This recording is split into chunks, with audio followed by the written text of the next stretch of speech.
Hello there everyone, how are we all? I'm very well, I thank you for asking. Joining me is one of the world's foremost Tim Pool enthusiasts and human servant of Grumbleton. That being the one, the only, Thoughts Line. Just small correction. I don't serve Grumbleton. He's my friend. The only person I serve is, of course, Lord Oculon. And in what capacity do you serve the Lord? I don't know. I go into a fugue state, and his eyeballs speak through me. That's good. Well, yes. Well, hello there. You're very welcome. Hello. I was reticent at first to get you on because I thought to myself, as a working class person, I am of course trying to get rid of the slime. Of course, yeah. Mm-hmm. So, but this was a really important issue. So anyway, yes, you've had some problem with flagging on YouTube, which is something I'm very familiar with as well. Mm-hmm. But yes, I made a video about a harassment campaign that Steven Crowder took against Carlos Maza, who was at the time a Vox columnist, now is a YouTuber. And this was a year ago. This is like in June of last year. And then I got back from the honeymoon and opened up my YouTube dashboard, and wouldn't you know it, I got a community guidelines strike for that video, which has been reinstated. You can go watch the video. There's nothing in it even remotely contrary to YouTube's guidelines. And I know that for a fact because I read through all of them to research that video. So, yeah.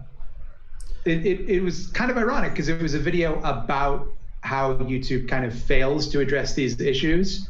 And then, yeah, exactly. Yeah, it was ironic because they've essentially allowed, hang on, I need to go into full screen mode. Yes, they've essentially allowed a video about how the right and YouTube sort of join forces, albeit maybe not necessarily entirely on purpose, to silence critics of right-wing bigotry, and allowed the right wing to silence that, which is slightly ridiculous.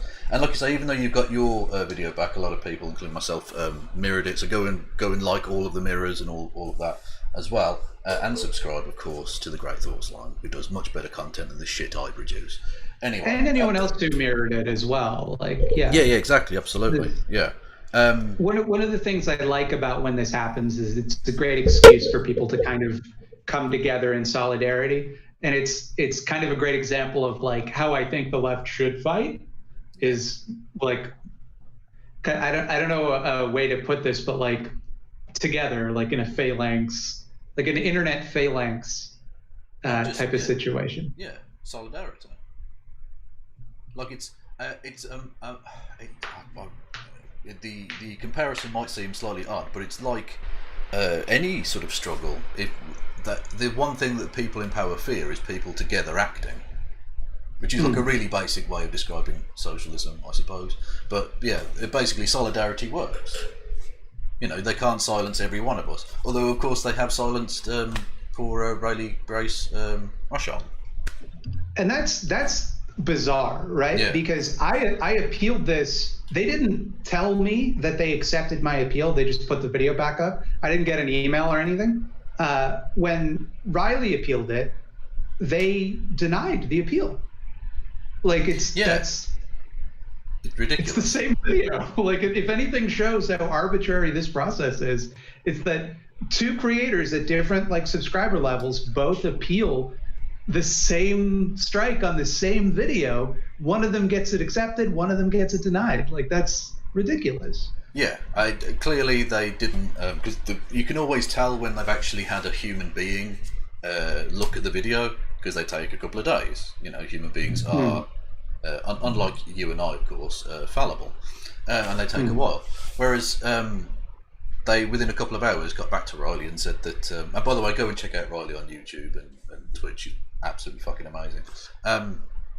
They got back into it within a couple of hours and clearly hadn't looked at it and just went, no, fuck it. You're small enough that you don't matter, and we're just going to get rid of the same thing, even though, like you say, you've had yours reinstated and everyone else's copies of the exact same video, every single frame of it, has been untouched so far, thankfully. But that's, I mean, it's just so arbitrary and stupid. Yeah, there's another person that got a strike for it too, but Oh, what's that? Okay. I don't know. I can't remember their name, but the reason I'm focusing more on Riley is because Riley actually uses their YouTube channel. This person just kind of uploaded it in solidarity. It doesn't actually upload things. So true, but it's still wrong nonetheless. It is. Yeah, absolute bullshit. But you got the video back.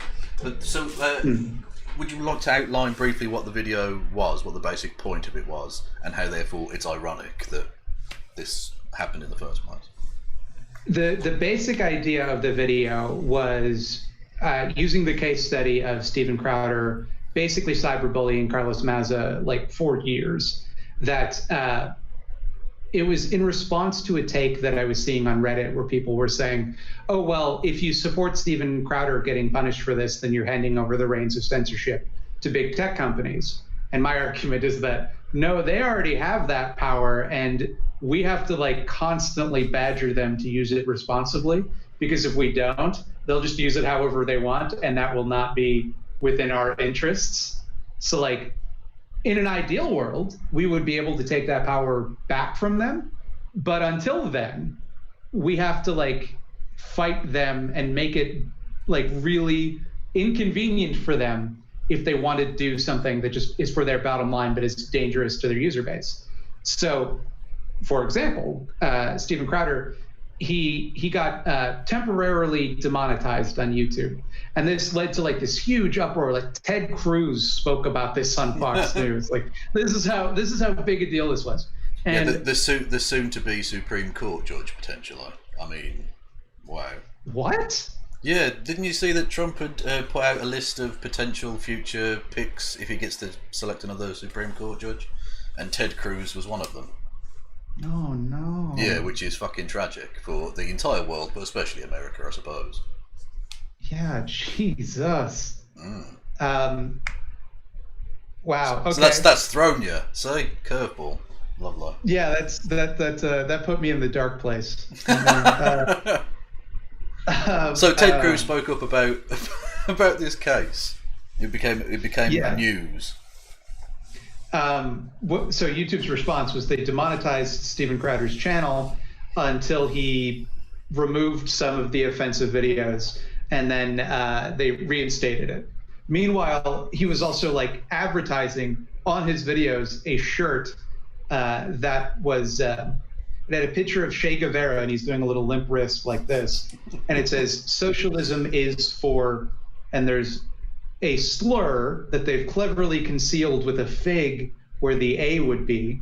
The slur is spelled F-A-G-S, so I'm not going to say it out loud. But and ironically, because it's a fig, the fig leaf of justification that he used for this was that Che Guevara, where he died, was an area where they produced a lot of figs, which doesn't explain the limp wrist. Does it? Like it's so obviously. Well, when he died, he also had in the limp entire body, so that would work as well. True. This is just a historically. Yeah. This is one of the great pieces of comedy and historical satire as well. Clearly.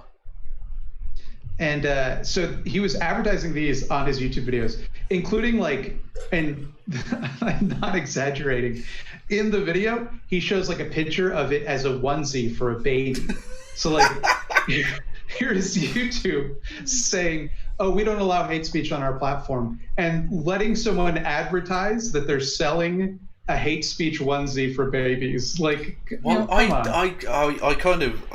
want to be like a fly on the wall for the family get-togethers in future years, looking at the photos of little baby John, let's say, with his "Socialism is for Figs" onesie. What a wonderful memory. What a great thing that is. That's proper parenting. This is something I don't understand, because I consider myself a fairly political person, but I can't imagine like these parents that like train their kids to say catchphrases or like like I don't know if you've seen this YouTube channel that's like this little girl imitating Alexandria Ocasio-Cortez. Like, what? No, I've not seen that. It's fucking bizarre, man. It's like some parent. some conservative stage parent is like behind the camera yelling at their kid to be more screechy. Like, so it's not even like a supporter of AOC. It's like a hate thing. Hello? Hello? I don't know what's... It's all good at my end. Oh, you've gone off.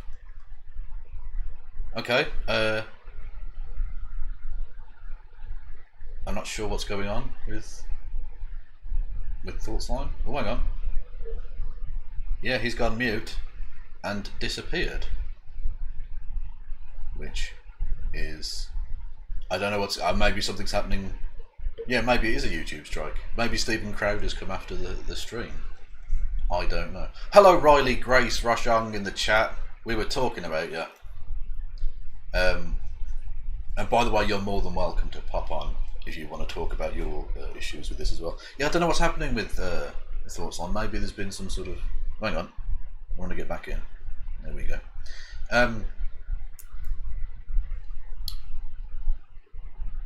Hello.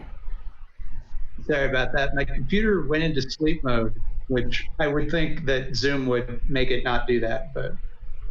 Yeah, well, you're now in the room twice, which is really strange. And I'm afraid to kick one of you out in case both of you leave. This is, I mean, the split personality on Zoom now. I don't know what's going on. Are you seeing like two different windows of me? Yeah, there's one with just Thoughtslime, the name, and then Thoughtslime the person. And that, I presume that is your real name. Yeah. Yes, it's on my birth certificate, and I was christened Thoughtslime. Like look about typical CIA-funded Trotskyist. Yes. We all have the same name. Yeah. Which, I mean, you would think they'd be a bit more stealthy about it. Give them different names. Think, right? You wouldn't be able to tell. That's a joke about Caleb Moppin, by the way. Just in case anyone didn't know. Man. Yeah, my best friend Caleb Moppin. Well, as we've basically talked out the thing, we might get on to Caleb. How's your relationship with Caleb going? I assume he watched my response to him and decided to drop it, or is working on like a master, he's gonna have a masterpiece explaining everything wrong about me in a little while. But like, he's not the type of guy who tends to, in my experience, sit down and think things through and then come back with what they want to say. He fires from the hip. He does. Although I don't think he's necessarily working very hard on his masterpiece if there's one coming, because he's been streaming every day. And I know that because as I'm furloughed from work at the moment, I'm so bored that I've been watching many of them and trolling him. It's been enormous amounts of fun. He's a meme. He's a meme come to life. I can't believe that he, in the middle of his streams, will go to get a physical piece of paper so he can write down questions. It is. It makes me feel so much better because, at least, for a start off, Caleb, there's a page if you go onto your creator thing with the list of super chats, which you can just read out. You don't need to read that at all. This is the first I'm hearing of that, because this is something I struggle with constantly. Okay. There are times if I have the chat going, and this is going to sound, I know how this sounds, but sometimes I'm getting super chats faster than I can read them, and I feel like a real piece of shit because people are giving me money and I'm not even reading the message, but they're just going, and I'm I want to respond and give everybody an answer if they ask a question, but Yeah. So yeah. But what you need to do is listen to Caleb Moppin thought and take physical pen and paper, because he never has that problem, you say. Although, like you say, a little bit of a humble brag there, I feel. A little bit, I guess. A little bit. No, that's fine. If I really wanted to do it the way he did it, I would sit down in a bathroom and point the webcam up at my face like this, balance it on my tummy. Just getting redder and redder the angrier I got. Yeah, I think that might be his bedroom, if I'm not mistaken, because whenever he gets the opportunity to do it in front of the bookshelf, he always specifically mentions several times at the start, I'm in front of the bookshelf. And you think, yeah, I know, look, it's so... That's what that is. Yeah. Look, I think that's his living room, and maybe... Look, because I think he's married, and I think he lives with other people as well, so, like, he's often having to do it in his room. Oh, God. No, I don't mind. Whatever your setup is, I don't give a fuck, but... It's just slightly weird. And like you say, he holds the camera, he's like there, and you can his face is right on the camera, and there's no intro, there's nothing. It's just amazing. And of course he's not an anti-Semite because he likes Louis Farrakhan, so there you go, no. How could anyone who likes Louis Farrakhan be an anti-Semite? That's the beauty. Hangs out with Andrew Dugan. Yeah, that's the beauty of that response video. Alexander Dugan, yeah. I wasn't going to pull you up, but I thought it doesn't matter. It's just a Nazi prick, who cares? But in that response video, he just keeps upping it and upping it. You think, when he's just said the stupidest shit, he pulls out, Burger King. As if that's a gotcha. That's so brilliant. That's so... If you never do anything else on the internet, you've achieved something there, because that's a beautiful moment we can all laugh at. I feel like when he watched my video... He must have thought that I was so out of touch with the working class that I literally didn't know how to pronounce the word burger. Like, that must have been what was in his head, you know? Like, because otherwise I can't imagine, people I think give him a lot of the benefit of the doubt by saying that he's saying that I'm mocking the workers of Burger King. But you worked at Pizza Hut. Look, I don't know why would you do that particularly, unless the hierarchy is, Burger King, Pizza Hut, I don't know, fucking McDonald's. Yeah, the Pizza Hut are the lumpen proletariat, and Well, you are the petty bourgeois Pizza Hut, Trotskyists, clearly. Yes. I fear I might have actually ruined that man's life with Burger King, though. Like, that, he's never gonna escape that. Like, anywhere he goes. True, but he's a grown adult of sound mind, we assume. So, if you're gonna say dumb shit on the internet, I'm sorry, you've got to live with that.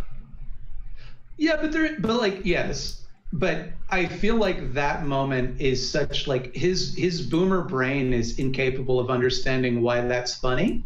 Yeah. Like, he's so sincere, and he's so, there's not a hint of irony poisoning in this man. No. Right? So, him saying that, and, people saying it to him, he's got to be so confused, why people think that's funny. Yeah, exactly. Well, that's precisely why it's funny, because, if he ever understood why he was funny, he'd stop being funny. Because he'd completely change his approach to interactions. Oh, I would love it, though. I would love it if he tried to be a weird Twitter shit poster. If he just started doing drill tweets. I'd be here for it, man. Oh. But it's not just that, it's the way he talks. A pregnant pause after every half sentence. It's so annoying. It's amazing how I can feel condescended to when I know for a fact he's not talking to me. He's doing a stream where he's talking to his audience who presumably agree with him about stuff and are there to hear from his point of view. And he's talking to them like they're children. Why do you think they lied about the tractors? Yes. The Soviet tractor model. Yeah. He's incredible. I could listen to him for days. I love him. He's my large adult son. The likeness isn't great, I'll be honest. You don't look a lot alike. Although you do both have beards, so we do have a beard. Well, he has half of a beard. He has the Van Dyke, where I've got the full Riker. See, that's a reference I don't understand. I don't know what that is. That's Star Trek: The Next Generation. Oh, you're a nerd. Oh, okay. I hadn't gotten that from you in the past. I know, and no one can say shit because I'm married now. So what are you gonna do? Well, you say that, but you never mentioned that before. So I reckon you might have just made that up now. Yeah, I never mentioned my engagement, but I've been quite upfront about my wedding. Did everything go well? That's quite a personal thing. Tell me all about your wedding. Yeah, everything went fine. I don't really want to go into too much detail, otherwise people are gonna dox me. But it went great. Had a lot of fun. Awesome. Had a lot of food, which is always the best. Went on honeymoon. Got to swim in a heated pool for the first time. That ruled. Awesome. Good stuff. So, on the topic of censorship and all the rest of it, I don't know how much you followed this, but the Destiny being departnered thing, thoughts? Oh man, fuck! Did I ever call my shot with that dude? Like, fuck, Jesus Christ! Like, are you familiar with the term the liberal fascist bargain? Yes, but for the people who don't necessarily understand, basically, hardcore liberals would prefer that fascists took power than to allow socialism to flourish. Yeah. And Destiny is, I think, because he is someone that like has no real stake in this, like in any sort of, like, he's a landlord, I guess, but he's not in danger of being dragged out and beheaded in the streets. Like it is the most like this is such an unforced error, like for him to like go on stream and go like, well, I think it's good that this fascist went out and murdered people.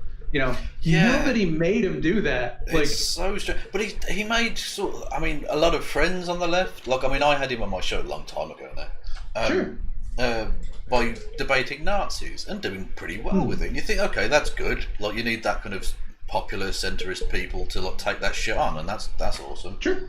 And then but now he's gone through a weird Nazi arc himself, where he's now. The thing that got him banned ultimately wasn't Vosh or the Serfs or fucking Hassan or anyone. It was him going out and saying that white redneck militias should start mowing down rioters. That's pretty clear cut. That's a pretty clear cut TOS thing, and not just that. But if it's okay, if it breaks the rules on trying to get people to be violent. Why is he still on the platform at all? Why is departnering an acceptable punishment, but he's still allowed to be on there, saying roughly the same shit anyway? Like, he hasn't changed his tune. He's just slightly more down low key about it, I don't know if it's a situation where like there's a discussion being had in some room somewhere, but like you would think, he'd be just kicked off the platform. But I think in a lot of ways, like him being departnered, is he still an affiliate? No, that gets taken as well. Basically, he doesn't earn shit from Twitch at the minute. But again, it could just be like a Stephen Crowder thing where they just wait 6 months for it to blow over and give it him back. That would be my suspicion. Yeah. But I think if they stuck to it, if they just took away the monetization, he would leave. I think in their mind, he'll just go to YouTube for a while, stream there until he, either he gets repartnered or makes more money on YouTube. Yeah, exactly. And no one needs to worry about him. He's not going to go hungry. Like you say, not only is he a landlord, but he's still earning. Has it gone again? It's gone again. There we go. But the thing is, I can still talk, obviously, and you can hear me, dear viewer. But I don't know if Matt can still hear me at the other end. But there we go. Did all of that whilst we're waiting? Is it coming through okay for everyone? I don't know.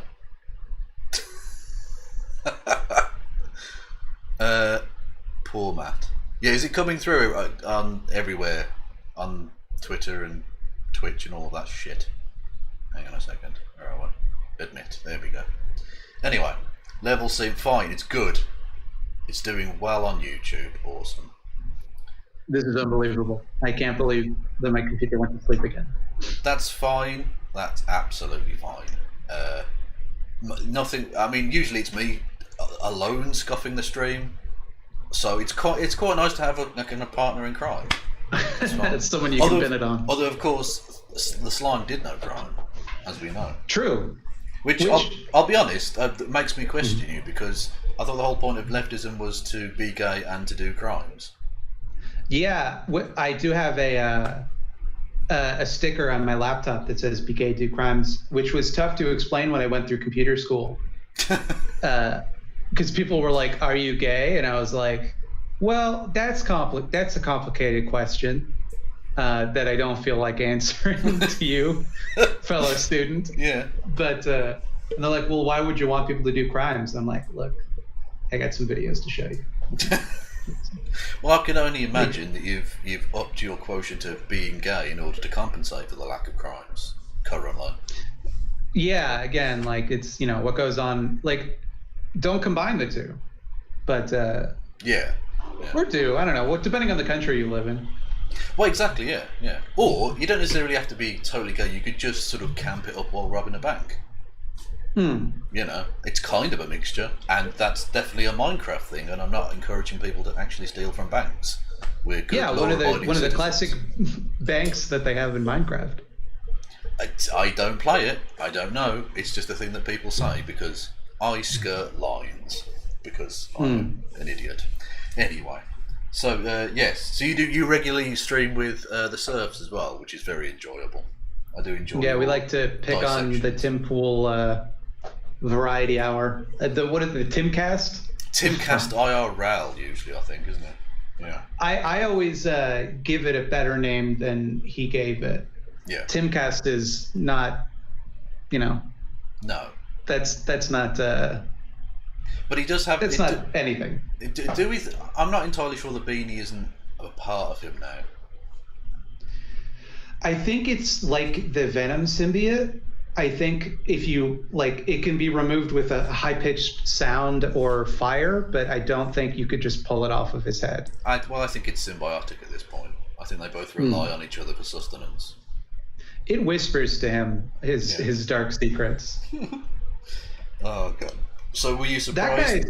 Were you surprised he was going to vote for Trump? Because I was shocked. No, I was surprised that he like. I'll be honest. I'm a little surprised he admitted it because it feels like a lot of his grift is to go like, no, hey, I'm a liberal and I'm not going to vote for this guy. I don't agree with what he says. But if you think about it, the media is being really unfair to him. Like so much of his bullshit depends on that. I guess it must have been like at some point he got enough people saying like, oh, I can't support you if you won't vote for Trump, or enough QAnon people saying that they're going to kill him or whatever. Yeah, exactly. He's a pedophile unless he votes for Trump. Yeah. Who's friends with the now very dead pedophile. But anyway, let's not go into it. That's part of the plan. It's part of the plan. That's what you. Yet it's been going on for years. The QAnon people are fascinating, and it's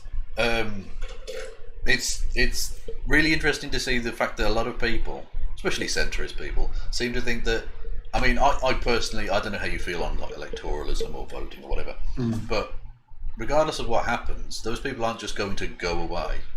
No, they're still there, and the world is a little bit fucked because of it in a way. Because whoever gets in is going to have to pander to a certain amount of political schizophrenia or something. I don't even know how to describe it really. It's a cult. It is a doomsday cult, and it's.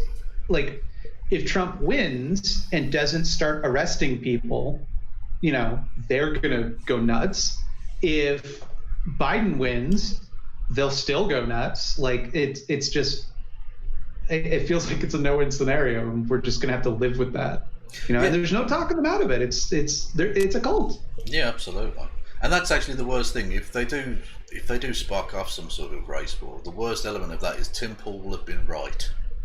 There will end up being a race war, and that's the worst element of a race war, as far as I'm concerned. Yeah, absolutely. I could probably deal with a race war if Tim Pool was also unhappy about that. Do you know what I mean? Like, I don't know if I want to continue this line of joke. I feel like this joke could come back to bite us. Someone's gonna clip this and go, "Oh, look at these two." White so-called bread tubers joking about race war. We're gonna get in trouble. But at least we actually are joking about it. Tim Pool's like, there's going to be a race war, and that is inevitable because of the left. Tim Pool is usually canny enough not to say the words race war. He's usually civil clever. War, He'll say civil war, but we know what he means. Yeah, of course. Yeah. The last civil war was a race war. It was just white people waging a race war against other white people for the privilege of getting to own black people. No, it was states' rights. What are you talking about? States' rights, that's all it was. It's fine. That's all, yeah. Nothing more to do with it. Well, as I mentioned, what are your thoughts on electoralism or voting? Is that worthwhile at all? I know obviously you're an anarchist, but in terms of practicality and things, is there any use to it? I would say that my feelings are complex on the subject. I think that it is not, it by all means should not be the only thing that you do. And I think like no matter who you are, I think that much is obvious. Like even if you're like, you know, as hardcore centrist as they get, like be more engaged than simply voting.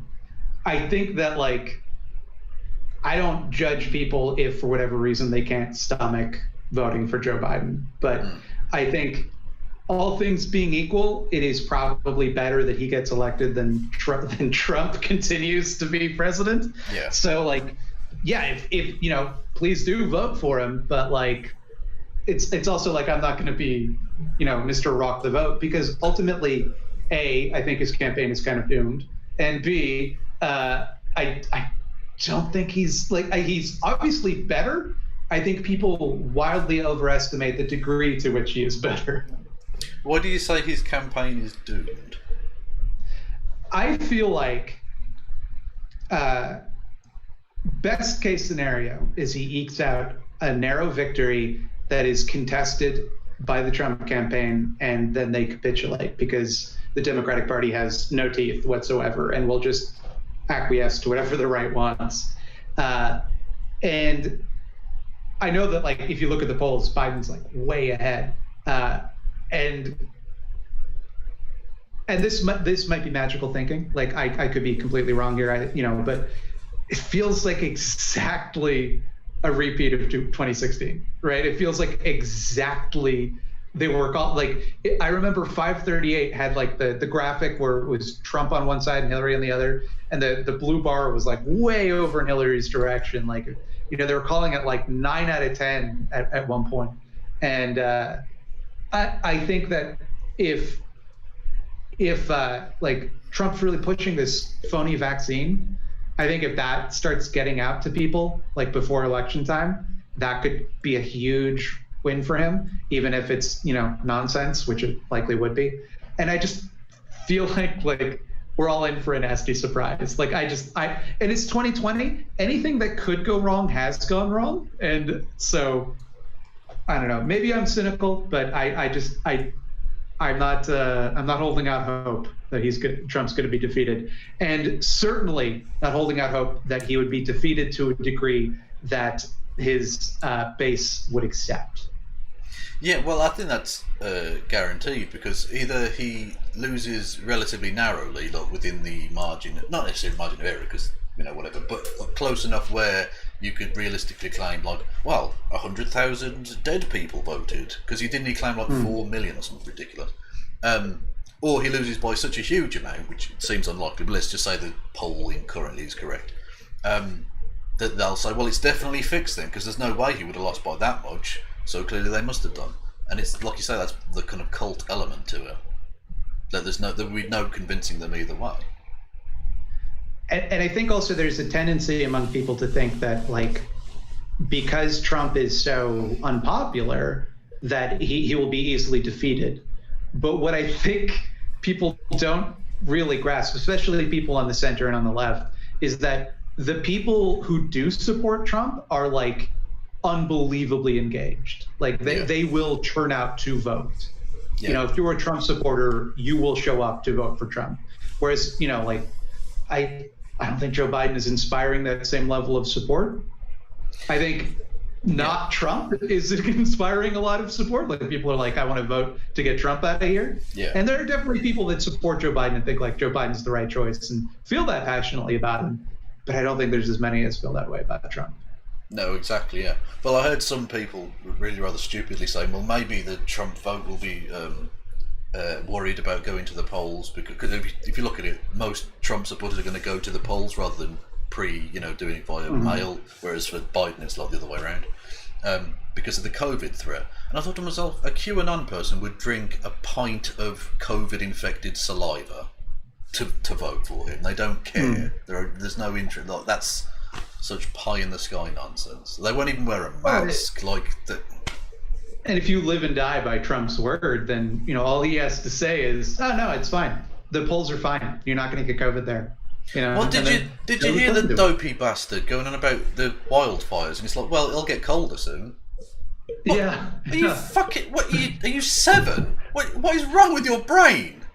Jesus. Sorry. It makes me angry that there's someone so stupid can rise so far beyond their abilities.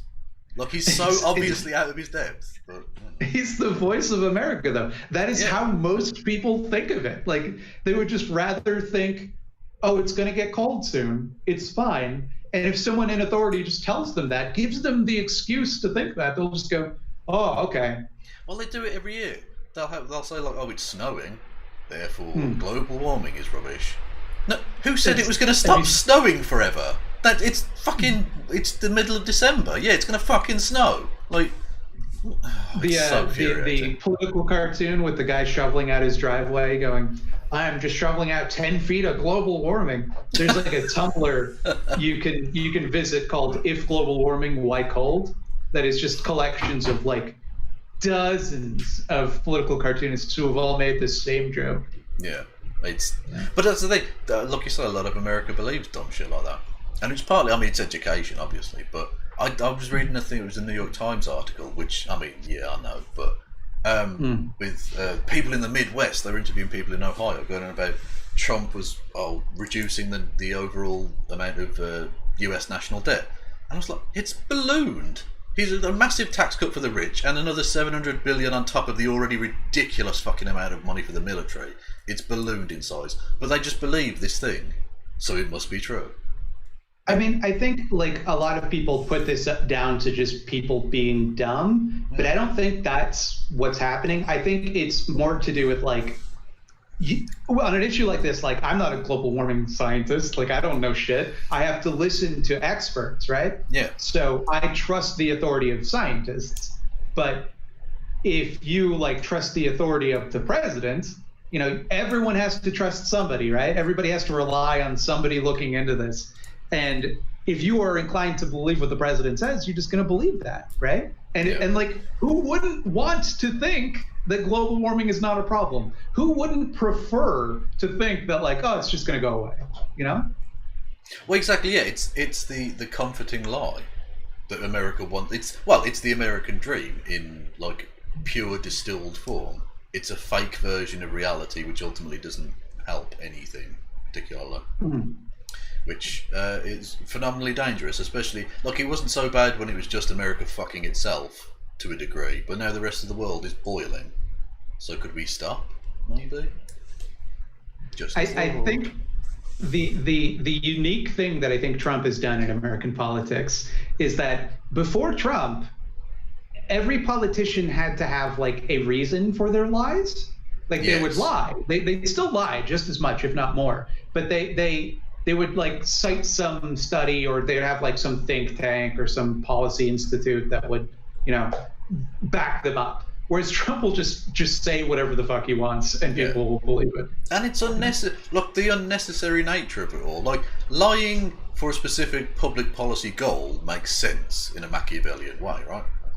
And to be honest, not all lies are necessarily so bad. Like, maybe not. Like, if the whole thing about the COVID, the excuse not to cause a panic, if that were true, that would be like vaguely acceptable. Like, yeah, you don't want to cause a panic, and the fact that it's fucking bullshit is obviously puts pay to that. But it's still like, I don't know how great a strategy that would be. Like, but it would at least, like, you could say, okay, as politician lies go, I can live with that one. That's not so bad, but it's bullshit, so it doesn't really matter. Anyway. But the point with Trump is he'll just lie for no reason. Like this thing about the Bay of Pigs award. What's that? There's no need to tell that lie. There's no one's impressed by Pigs award. Oh, you're not up in your Trump. I've been on honeymoon. I haven't been keeping up with the news. Well, this was only like, I think, was it last night or the night before? I can't remember. He was speaking to Latinos for Trump event, like an election thing. And he was saying that there was a thing called the Bay of Pigs Award. It wasn't a thing. Basically, an organisation of veterans from the Bay of Pigs invasion that live in like Miami or whatever, or in Florida, along with a lot of other kind of anti-Castro people, and they endorsed him for president, which is unsurprising. They're like hardcore American imperialists. But he somehow turned that into it being called the Bay of Pigs Award, which doesn't exist, has never existed, and if it did, it would be like saying you've got the Hindenburg Award for aviation. Like, it was a fucking disaster, but he's still like... what was the point of that lie? It's just so stupid. I don't even understand why you would say that. But it doesn't matter, you know? And that's another innovation, I think, that he's made, is that everything he does is so silly that it's impossible to make fun of him. Like, it's like, you know? Oh, yeah, absolutely. He's just like, yeah, like, what do you say to that? Like, that doesn't exist. Yeah, it's not a thing. Well, I at the very start, and I was going to do this every week, and I would have kept up with it, I think. I was doing a thing called the Trump Dump, which was like a weekly analysis of the ongoings of Trump, but it was impossible.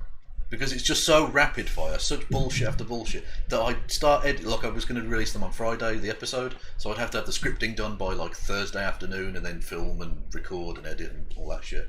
And by the time you've edited it, it's old news. Because he's got his dick out at the White House or something. Like, it's just, you don't know what he's going to do next, so it's impossible and pointless. What would it take at this point for him to surprise you? To do something where you're like, oh shit, I can't believe even he would do that. I think he would have to actually follow through with his shooting someone dead on Fifth Avenue. And in a way, I don't want someone to die, but if that did happen, it'd be genuinely fascinating from a sociological point of view if that thing was true. If he actually did lose any substantial amount of support from his base for killing someone in broad daylight, like, it's that seems like a Pandora's box that I partly want to open, but desperately don't want ever to be opened, because I don't know what we would learn about humanity from that I would want. You want to peer into that sliding door, yeah. But like the kind of thing I have like that is like I said, I have no hope that Trump is going to be defeated in November, but I really want to know if he was, what would happen. Like, I really want to know how that transition of power is going to look. And that to me is like, it's a very morbid fascination, but like, I really want to know. Well, Roger Stone, of course, was calling for, it said that if Trump loses, he should instill martial law. Yeah, which is really weird coming from him, because he's normally like a bastion of sober thought. You know, you go to Roger Stone to think like, you know, this guy dresses normal, talks normal, cool guy, good ideas. Has a massive tattoo of Richard Nixon on his back. Yeah, he might want to kill Batman a little bit, but, you know, so do we all sometimes. Yeah. Well, he's a rich man and we're going to eat him. So how else would we go about that? Oh, don't eat bats. That's how we got into this mess. Oh, that's true. But anyway, yeah, so that's fun times. So, as a person who, I don't know how you identify particularly, but you're of a, are you technically non-binary? Non-binary, yeah. So, as a cis person, I find it very difficult to even ask the question. I don't know how to formulate it. I'm very, very white. Well, anyway, it feels like such a trap, right? Like, you're going to say it wrong, and then I'm going to be like, aha, I have a reason to be mad. No, I don't. Well, I don't think you would particularly, because I mean, you're pretty chill for the most part. But and especially because, like, the thing I read out at the start, someone in my own chat said the fat cunt late in my own chat. Do you know what I mean? So if you're on the internet, you're used to people saying way worse than maybe a slightly oddly phrased question about gender. Sure. Yeah. So I think you'd be pretty chill about it. But most people out there aren't necessarily as charitable necessarily. Anyway, so as a person who has a certain amount of, I don't know, skin in the game or whatever, what have you made of the most recent J.K. Rowling bullshit?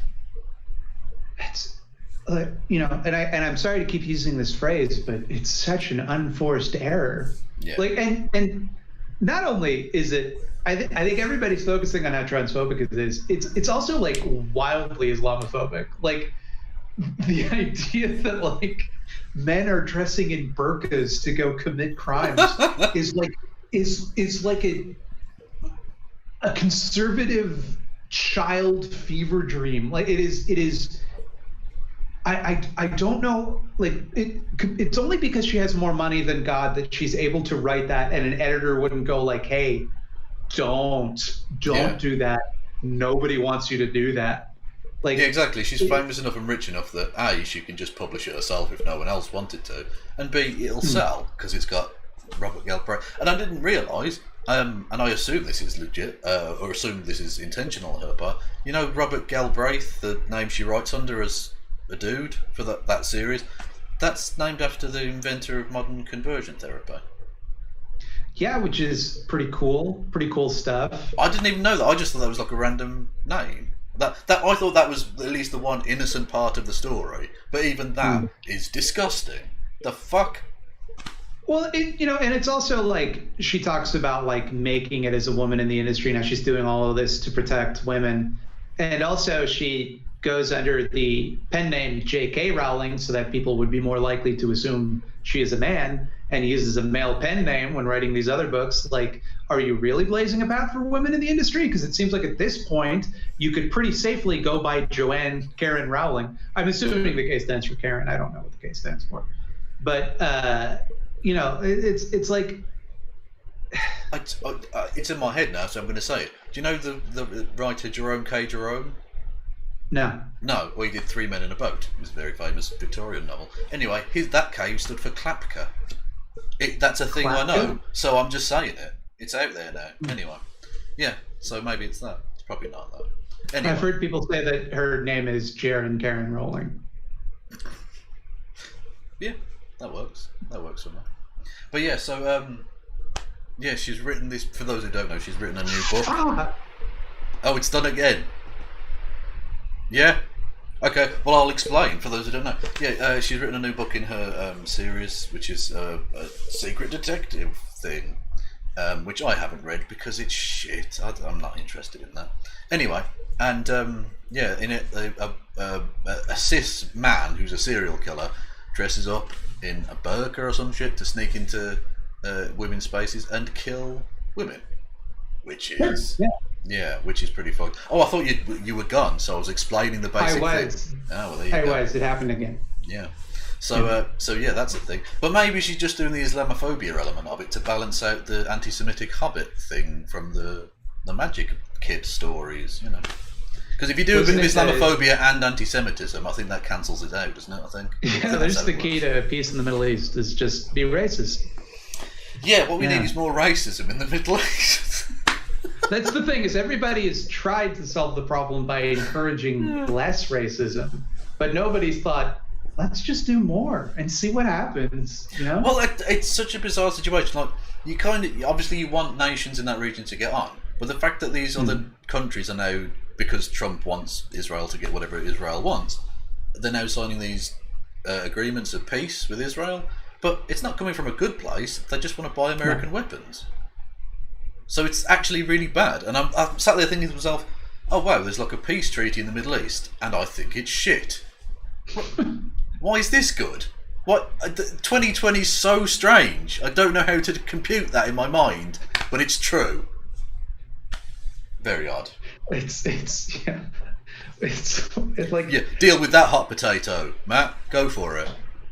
Well, like, I mean, what do you even say? Yeah, I think about like the 60s was this tumultuous time that resulted in this huge counterculture and like, you know, all these amazing things.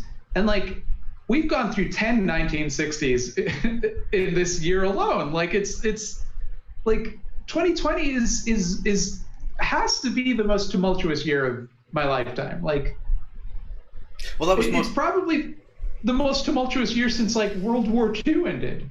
Yeah, probably. Well, maybe the Cuban Missile Crisis or some dumb shit. Like, yeah, like. But that was one thing.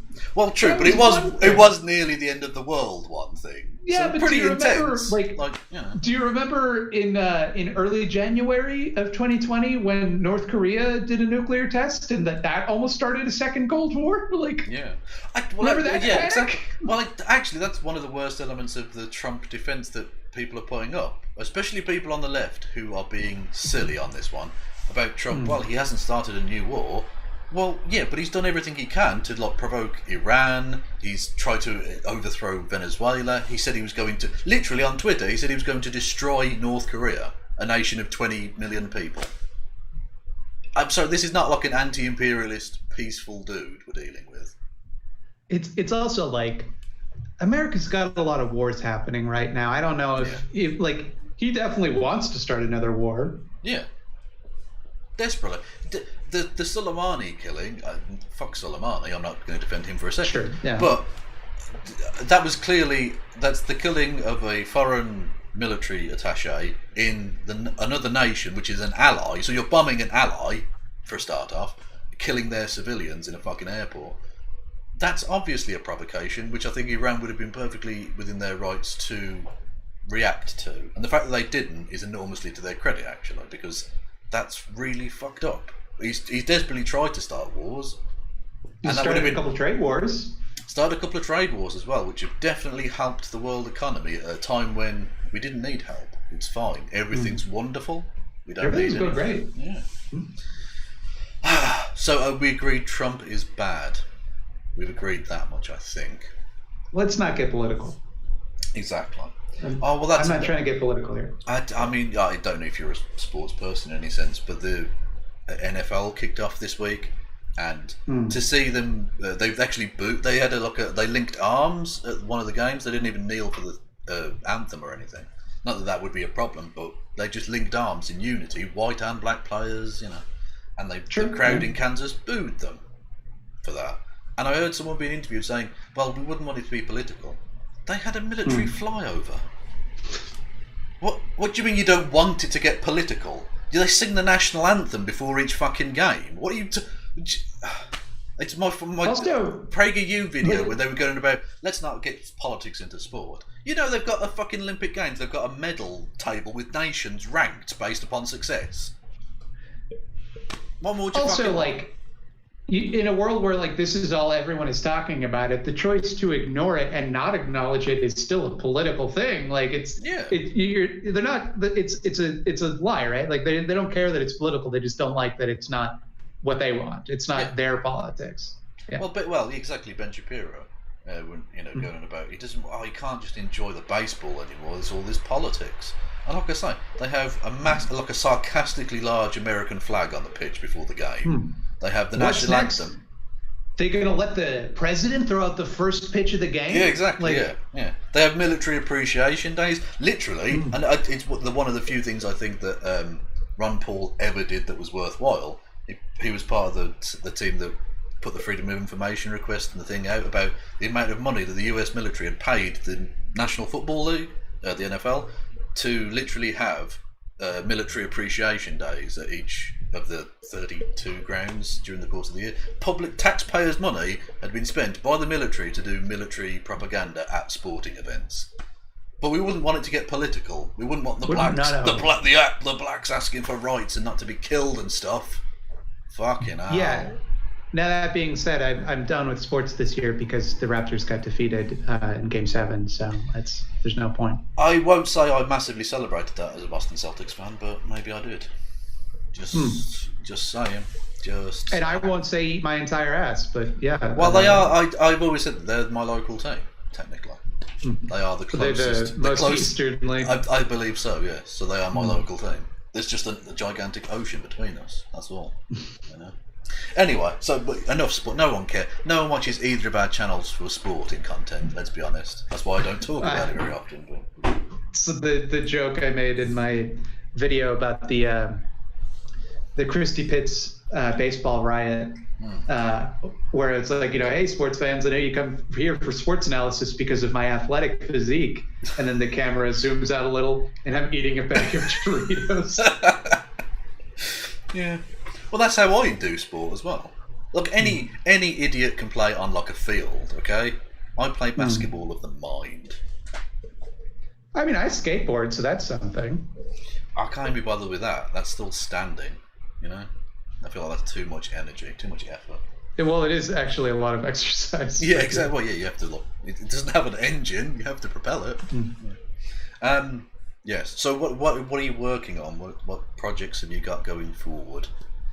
I'm working on a new series I'm really excited about. Generally, my most successful videos are the ones that deal with horrible fascists. So the most successful video I've ever done is one about Stone Toss, the Nazi webcomic. The second most successful is about the Turner Diaries, which required me to actually read the Turner Diaries, which was not a pleasant experience. I will say, less upsetting than Stone Toss, weirdly enough. So because at least that's sort of fake, whereas Stone Toss like reacts to real world events as they're happening. I think there's also like, you don't have to decode the Turner Diaries. They're very explicit with what they mean. Yeah. You know. Yeah. Whereas with Stone Toss, you have to be engaged and like, you know, act as a little cryptographer to find all the little dog whistles that he sneaks in there. But yeah, the new series is going to be called Know Your Fash, and I'm going to take like different fascist groups and explain what they believe and their history and how they are different from other groups. So that's something I'm excited about. Yeah. Oh, awesome. Well, I do look forward to that. Yeah. Yes. So we're at about the hour mark, which I think you said was like the time you could spare. Yeah, that sounds way more restrictive. Like he wasn't like, no, I can do an hour and no more. Fuck you. You get 60 minutes, bitch. No, he wasn't like that. That was fine. Yeah. So it's Kevin only paid me for an hour. Is the thing. Exactly. Yeah. I have to go pick up some medicine at the store. That means marijuana.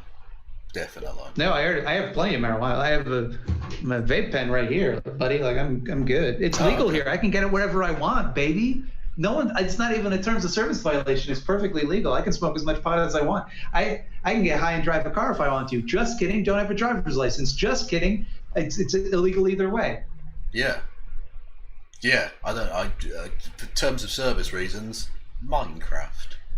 I'll just say that. Yes, thank you for joining me. I'll let you go and pick up your medicine. All right. Thank you for having me. This has been fun. Yeah, absolutely, man. And enjoy the rest of your day/evening. You as well. Have a good one. Peace. And it's just me now. Oh, you're stuck with me on my own. How are you all? I'll change over to Kev Picks. There we go. And on the Twitch. Actually, I've got a new thing set up on the Twitch, so I don't even know. I'm dropping a lot of frames on Twitch. Well, that's outrageous. I don't know why that would be happening. That needs to stop, doesn't it? The bitrate's fine. How's it going in Twitch, by the way? Sorry, everyone. Chatting. What's that? Riley Grace Rushong, new follower. Hello, Riley Grace. It's lovely to have you with us. I'm a fan of your content. I don't know why I looked at the camera. I'm not on camera in either of the things now. But anyway, yes. So how did that go for everyone? How was that? YouTube was fine. Twitch was jumpy, was it? Oh, that's annoying. See, I'm really. I can't. I went back to using the average upload memory, slow frames, yeah, it's dropping huge numbers of frames. Why is it doing that on the Twitch? That's really annoying. Anyway, so I'll go back to doing not the Twitch beta thing then, which doesn't matter what that means, it's just a thing.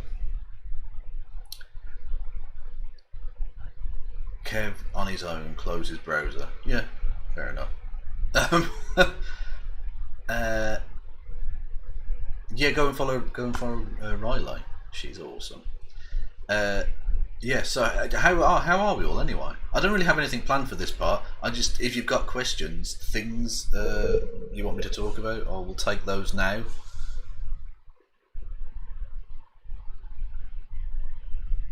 Okay. So yes, Twitch didn't really work very well. That's unfortunate. Twitch, yeah, I'll just put it onto a blue screen because I thought, well, I'm not going to have anything on the screen. Well, I'll tell you what I could do. I could actually just put... oh, no, that's not right. None of this is right. Anyway, it's just a blue screen. Be right back. Main. There you go. I could, yeah, fuck it. I'll just put that on. Who cares? So, Any videos planned for your history channel? I, to be honest, I've fallen out of love with doing prepared content for my channels at the minute. So I don't know if I'm going to actually do anything for that. To be honest, I don't know. I've got history bits planned for like my live streams. Like I want to do a breakdown of the American Civil War and stuff in like parts. So it'll be like a, like if I do a 2-hour live stream, it'll be like an hour of that will be me talking about a history thing, and I might upload those to the history channel. Does that make sense? So. Are you ready to deal with the grim news about ICE? Yeah, the ICE thing is so disgusting. I've said this for a long time, and a lot of people were like, "Oh, you're over-dragging it, Kev," at the start. And I said that ICE was the modern Gestapo, and people said, "No, you're overdoing it, Kev. That's not right, or whatever." And it so obviously is. They've been doing forced. What's the fucking the thing called? Not appendectomy. That's removal of appendix. Hysterectomies. Yes, mass forced hysterectomies on women, which is some really Nazi shit. There's some real eugenics fucking bullshit going down. Which is it's fucking despicable. And they are the modern Gestapo. I don't know how that's remotely allowable. And someone said, I mean, it's kind of a meme, but it's, I think, true, that eventually they'll find like a mass grave at one of these camps, one of these fucking concentration camps that America is currently running right now as we speak. And the right's whole thing would be, well, are there enough corpses in that grave for it to count as technically a mass grave? Yeah, it's awful. And I mean, the Nazi thing is sort of apt in many respects, because that eugenics, race science bullshit was that the Nazis did was sort of copied from much of American racial science as well. And when I say science, I don't mean literally science, because it isn't fucking science. It's nothing. And so essentially this is just America copying off Nazis who copied off America. So, I have not seen the Chris Evans dick pic, and I don't intend to either. What's this? Someone giving me a link to a thing? What is the link to the thing? The Liberal Democrats have had a bad few... It's Liberal Democrats in shocking anti-Semitic video. What's this?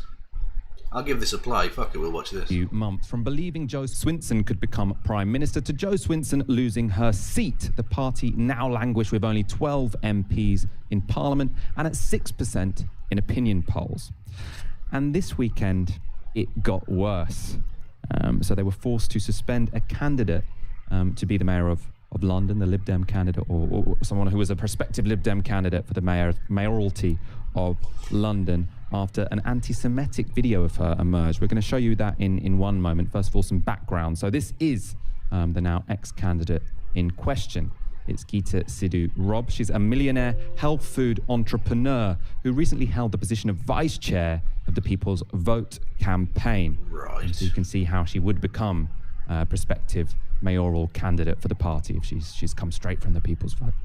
But last Tuesday they announced that Sidhu Rob would be on their shortlist of 2 to become the party's mayoral candidate for the London elections next year. So it's whittled down to 2. I think Lib Dem members in the city were going to get to vote between Sidhu Rob and one other candidate.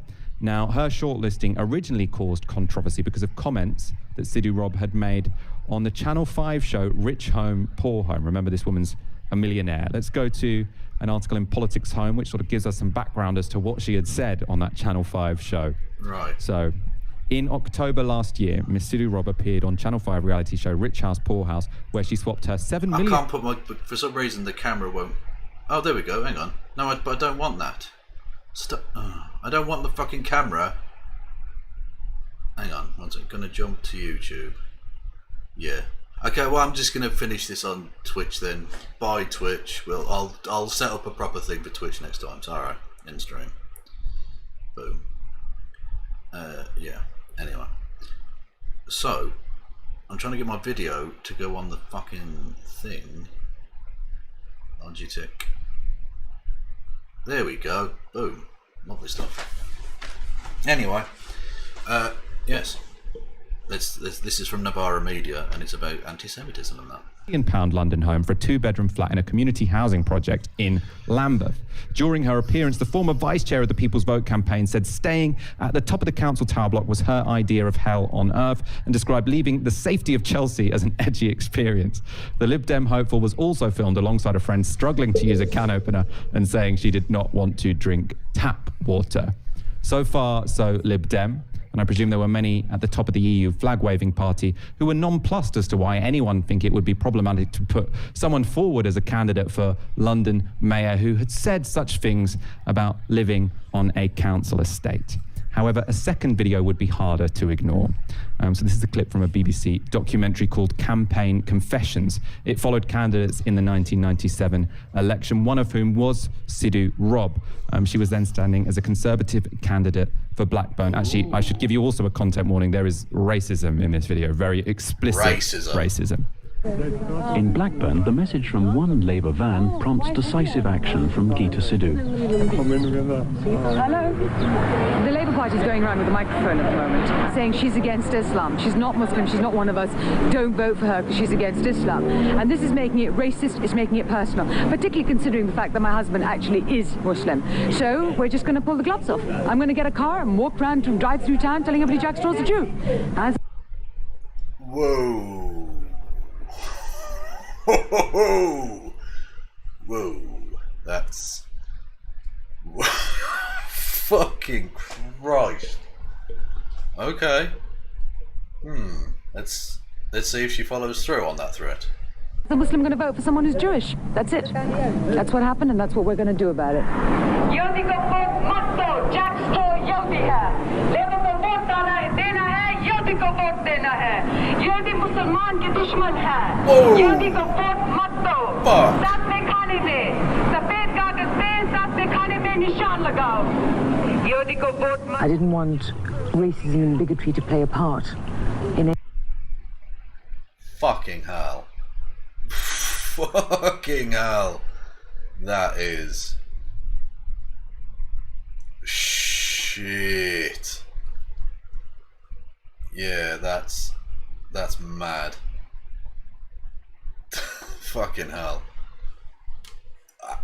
I mean, for those, I mean, maybe people who aren't necessarily watching and don't speak, I don't know what language that was, but I'll read out what that said. I'll go back for you. She starts off saying, "Don't vote for a Jew. Jack Straw is a Jew. Jews are the enemies of Muslims. Mark the 7th box on the ballot paper." Well, that last one's perfectly innocent, to be fair. I didn't want racism and bigotry to play a part in anything that I had anything to do with. I object strenuously to it. I did it because I was... Do you? Because you just literally said don't vote for a Jew. Jack Straw's a Jew. Jews are the enemies of Islam. Or Muslims, I should say. Yeah, you kind of do. You kind of do. You kind of do like a bit of racism. Furious.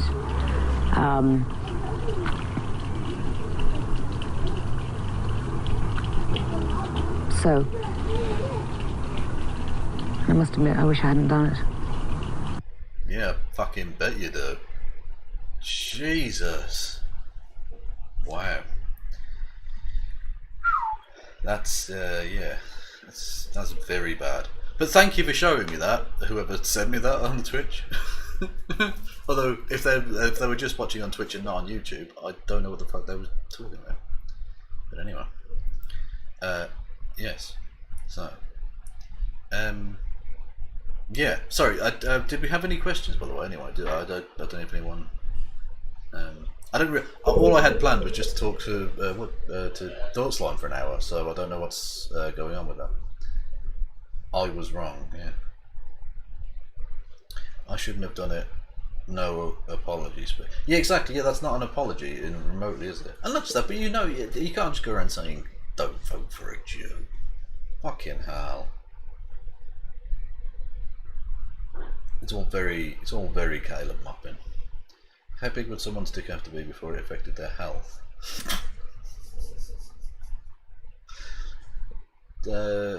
Half the size of mine. Would you be getting your lad out? I hope you mean cat. I don't know where he is actually. He's probably outside. It's very, very hot today, so he's probably outside. Boris Johnson and his Brexit trade deal. Yeah.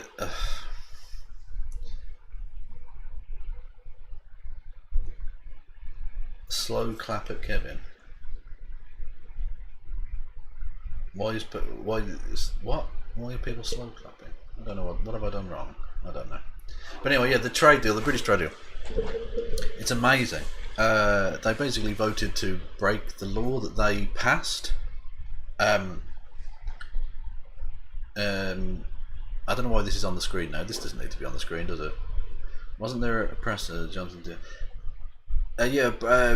Boris Johnson's the EU withdrawal agreement that he signed into law following the fact that in December he ran his entire election campaign that he had a quote oven ready deal, right? In other words, it was like a deal ready to go, and he's now saying that that deal is ridiculous and shit.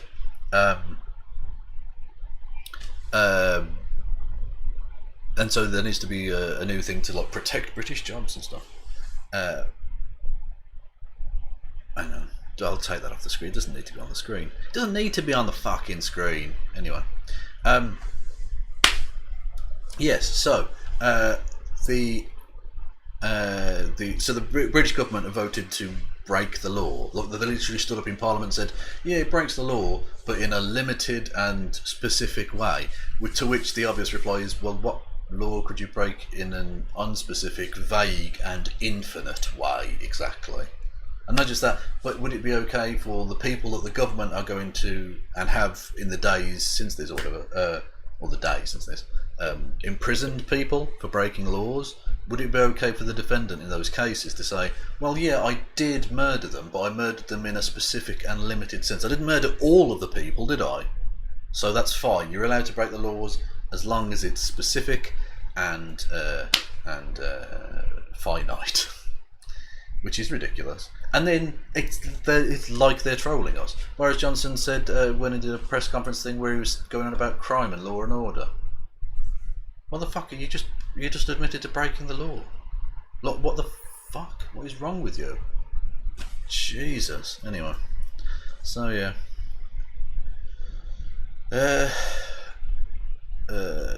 Did the vote go down? The vote for the new trade, yeah, it did, and they passed. Of course, they passed. Yeah, they've got a majority of 80. Like, yeah, a few voted against, and ridiculously, he managed to unite all of his five living predecessors as prime minister. There are 5 ex-prime ministers who are still living, all of whom came out and spoke out against this, because they obviously understand the importance of like living by agreements you sign, international deals and stuff. It's law, you know, which is pretty impressive. Does Boris Johnson even know what he's doing at this point? No, he doesn't. I genuinely don't think he does. He doesn't seem to know the provisions of the laws that he's trying to pass. Because, I mean, Ed Miliband, for all of his faults as leader of the opposition back when he was, he's now the shadow Brexit guy.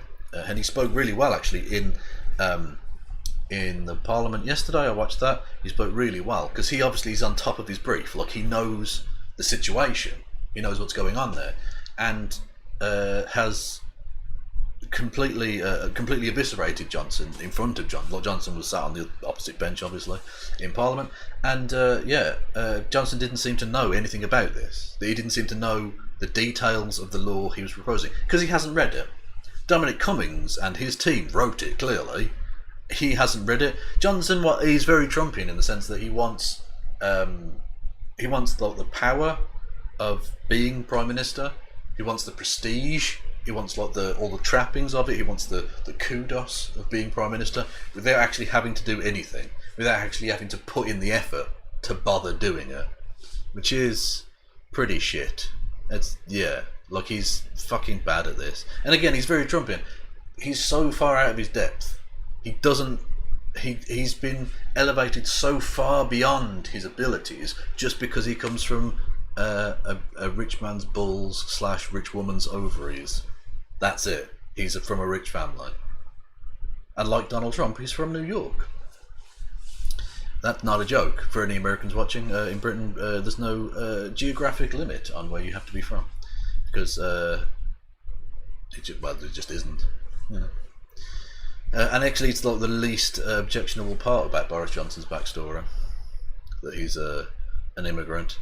Although it then becomes bad when you think of what his government are doing to immigrants. But it's okay if they're rich white immigrants from like rich white places like New York. That's fine. That's fine, apparently. Whereas if they're funny little brown chaps coming over the from the continent or whatever, those people need to be sunk into the sea and killed. That's not official government policy yet, and I say yet.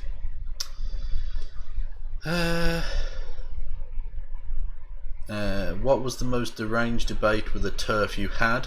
Mine was someone arguing that my mum lost her essential womanhood because of menopause. Yeah, I've had that before, where you basically make the point, they say like, they literally refer to women as menstruators, which is not at all a horrific way of describing human beings who have like complex feelings and experiences and a whole plethora of different things. No. Basically, they want to define women as just cis women.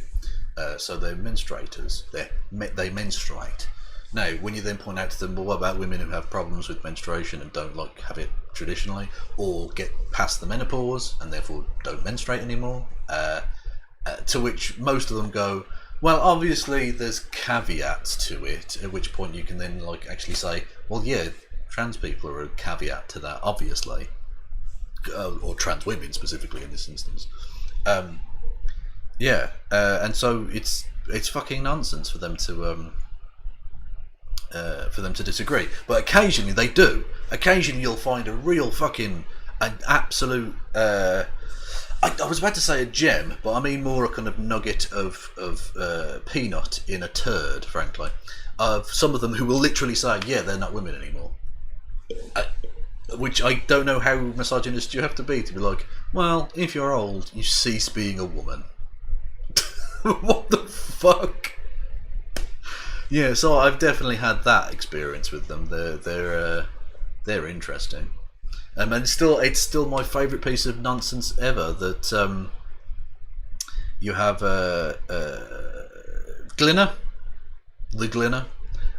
Graham Linehan, who of course after having been kicked off Twitter, where he constantly complained about cis men going into women's spaces and abusing them, which is basically a way of him saying like, you know, trans people are predators. That's his whole shtick, right?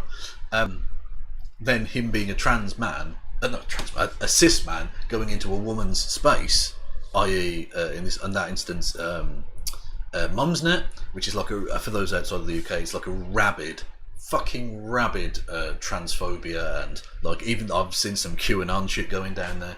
In theory, it's supposed to be for like mothers of people, like a mum's net, right? Like a network of Womsy peeps who've got like sprogs and things to talk about mothery stuff. I don't fucking know. Anyway, and they have all kinds of crazy bastards there. And Graham Linehan went there, got drunk, and sent dick pics to women. And then like, we woke up the next day, like sobered up and apologised and all the rest of it, but they kicked him out. So he was the cis man who went into a woman's space and took sexual advantage of that. Not trans people doing that. It was Graham Linehan doing that. Anyway. So yeah, that's a thing. There is a geographic limit. Being PM, you have to come from Eton. True. Very true. Eton's a private school here in Britain, for those who don't know, which was attended by certainly Boris Johnson and David Cameron. lots and lots of prime ministers have gone to those kind of schools.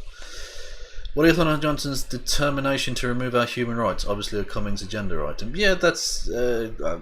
Boris Johnson is a fascist of convenience, whereas the person he's hired to be the actual acting Prime Minister, Dominic Cummings, is just a fascist. Trans men and non-binary people are also a caveat within the menstruators are only ever women discourse. Trans misogyny affects people of various horrible ways. Yeah, exactly, yeah. Precisely. They will strip womanhood from cis women, yet they don't acknowledge the existence of non-binary people, which is what they would become if in that logical train. Exactly, yeah.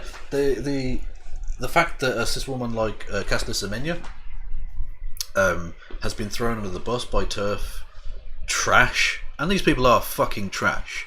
Let's not beat around the bush here. These people are garbage. Caster Semenya is a South African athlete, a Olympic gold medalist and all the rest of it. Middle distance runner, if you want to know. An exceptionally good one, who naturally has an abnormally high amount of testosterone in her bloodstream. But again, it's entirely natural. There's no hint that there's any kind of blood doping or anything like that. She just has very, very high levels of testosterone. And the International Athletics Federation, the IAAF, put together like a program of there's a specific limit now that a woman, even if it's natural, that a woman's testosterone can be in order to be able to compete. And so they, for years, have been artificially decreasing the amount of testosterone in Caster Semenya's blood in order for her to get under the bar, sort of thing. Because of, just this idea that trans women are going to take over sport. It's nonsense. It's such an obviously contrived piece of shit. It's so infuriating as a person who supports both trans people and sport, and therefore see trans people in sports quite a nice combination of the two. This really infuriates me that this is what was taking place, and now basically that Caster Semenya and a couple of other people have been essentially banned from international athletics now. Completely thrown under the bus by these fucking transphobic pieces of shit. It's really infuriating. But yeah, they'll happily throw cis women under the bus. It's the basic point I'm trying to make here. Even if you're a cis woman, don't think they won't come for you if it's convenient. If it's convenient for them to try and screw you over for their transphobic ends, they'll do it. In a fucking heartbeat, they'll do it. Anyway. Johnson is the 20th century British PM to have been to Eton. He's the 20th British Prime Minister. Oh, okay. So there've been 20. How many? Fifth since 1945. That doesn't surprise me. Yeah. The idea that Britain is anything like a meritocracy is farcical. Yeah. Basically, if you're rich enough, you can get to wherever you want, and regardless of how untalented you are. And if you're poor, doesn't matter how untalented you are. Or how talented you are, you're going to face significant restrictions on your abilities to do anything. And that's actually, it's an odd example potentially, but that's why I have such a negative view of people like Milo Yiannopoulos. Not just that he, defends pedophilia and is, bigoted in any number of other ways, and he's basically a fucking Nazi, even though he's of Jewish historical extraction. He's a very confused, not so young man. But he was given virtually every advantage in life, right? He was rich as fuck. He was an immigrant who was born in Greece initially and came over to Britain. Again, don't begrudge him, or indeed Boris Johnson, or fucking anyone whose family bring people here for a better life. Stefan Molyneux is another example. Was actually born in Ireland and came over to Britain, right? Again, don't begrudge him or their families or anything that ability, although they begrudge it of others, which is pretty disgusting, pulling up the ladder behind you sort of thing. But Molyneux Up is, like I say, was given every advantage because of his just punched the microphone, because of his family's enormous wealth. Right, he comes from huge familial financial wealth. Right, was given everything. Was given a private education. Was started in the technology field online. Was his daddy got him a job writing for the Daily Telegraph, which is a big right-wing newspaper here in Britain. Was given everything, every possible opportunity, and completely fucked it up. It's contemptible. It really is. Look, if you're rich and given all of that advantage at the start and you manage to fuck things up, you really have to fuck things up. You really have had to completely fucking have completely bollocksed every element of it up. It's more difficult to fail when you're rich than it is to succeed, and it's the exact opposite, unfortunately, if you're poor, right? So for Milo to have failed this miserably really shows how poor an effort he's put into it. Really embarrassing. Anyway,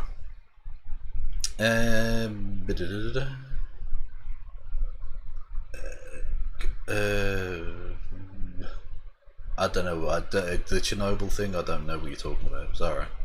I mean, I've watched the show, but I don't remember them being anti-science or whatever. The local official, the local, okay, yeah, I know what you mean, sorry, yeah.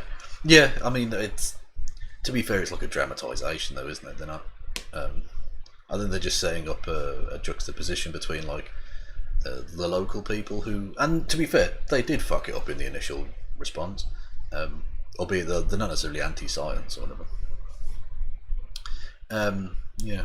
Anyway, I'm rambling now. Thank you all for joining me. Genuinely, I enjoyed talking with Matt. I think we were talking off air actually before we started about whether this was the first time we'd ever talked in person. Like, we've chatted on like Twitter and basically just Twitter. I think I don't think I know Matt on Facebook. Maybe I do. Anyway, but I think this was the first time we had like a voice-to-voice conversation, and I enjoyed it enormously. Albeit I was a bit flustered at the start because I was having some tech problems, and then Matt dropped a couple of times with tech problems, so it was a suitably scuffed stream for a Kevin Logan stream. You're very welcome, world. Anyway, enough of this nonsense. I'm going to piss off. Thank you all for joining me. This was a lot of fun. Join me again tomorrow at 7 PM UK time, 2 PM the East Coast of America, 6 AM in Fiji. I'm coming for you, Fiji. Not literally, that would be weird. But yeah, and I'll talk about some other stuff. I don't think I'm going to guest on tomorrow, but I'll just be talking about things that happen. Stuff and that. So, though cowards flinch and traitors sneer, we'll keep the red flag flying here. No passing around.